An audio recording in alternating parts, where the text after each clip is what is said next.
Hello and welcome to Unit 2, Part 6. My name is Mr. Bell, and today we're going to talk about identifying and finding the value of x and y intercepts. We're going to write some equations in slope-intercept form, and then we're also going to talk about point-slope form a little bit.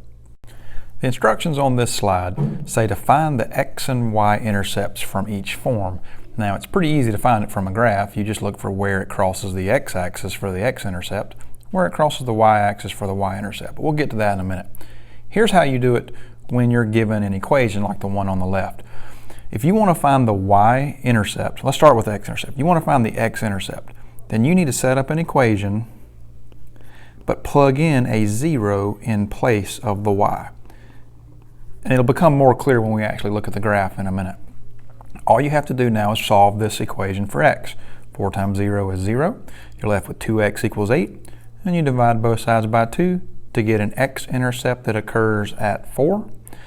Then to find the y-intercept, you go back and you set up the same equation, but plug in a 0 for x this time. So it's kind of backwards as what you might think.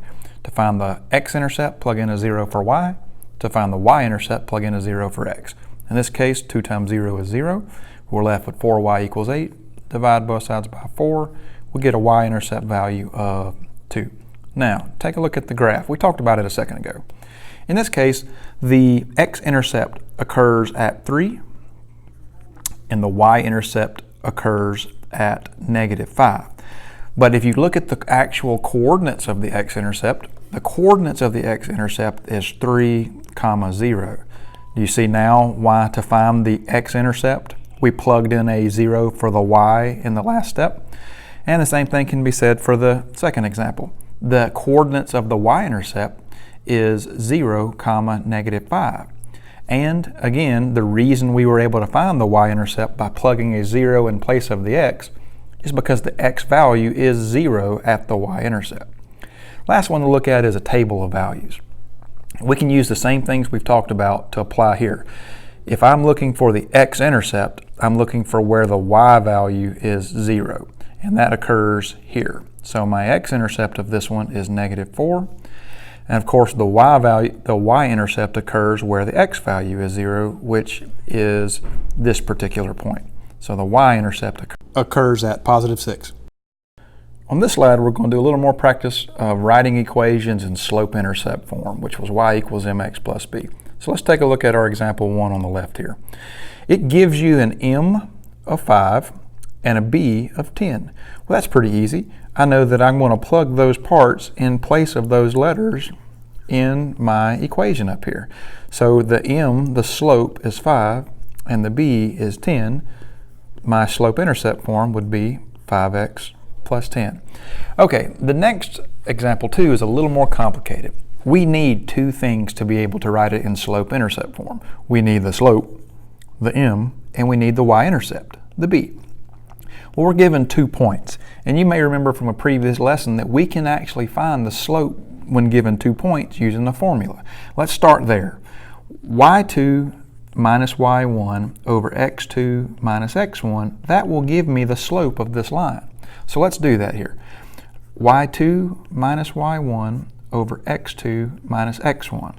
My second y value is an 11 minus my first y value, which is a 5. My second x value is a 5, minus my first x value is a 3.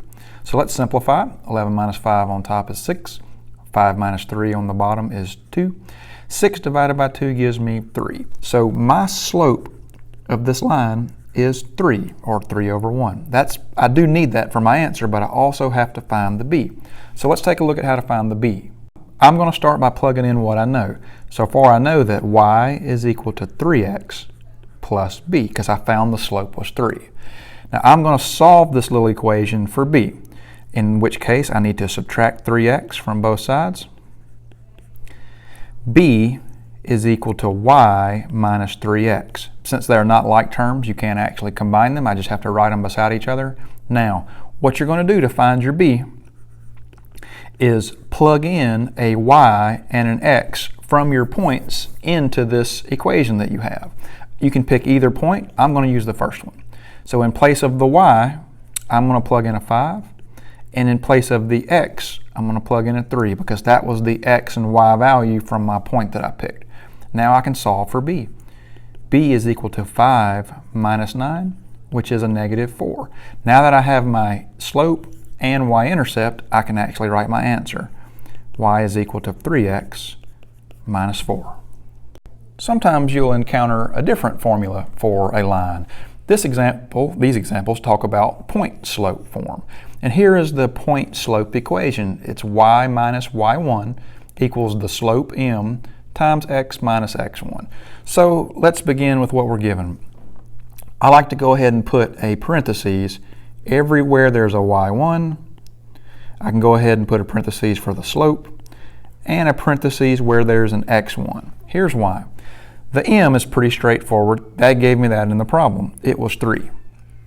My y1 value comes from the y value of the point that they gave me. So my y1 in this case is a 5.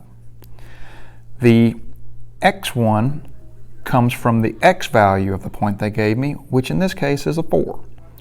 Now I'm just going to clean this up to make it look neater and simplify any double negatives if I need to. In this case, it's just y minus 5 is equal to 3, which was the slope, times x minus 4. Now my answer is in point slope form. Take a look at number 4. We're going to do the same thing.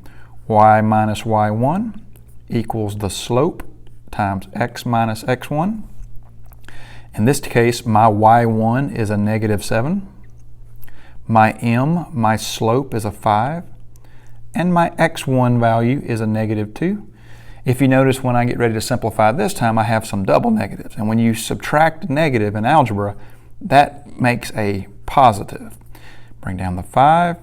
X minus a negative 2 is the same thing as x plus 2. Now I have written my point and slope into point slope form. All right, hope this helps, and thanks for watching.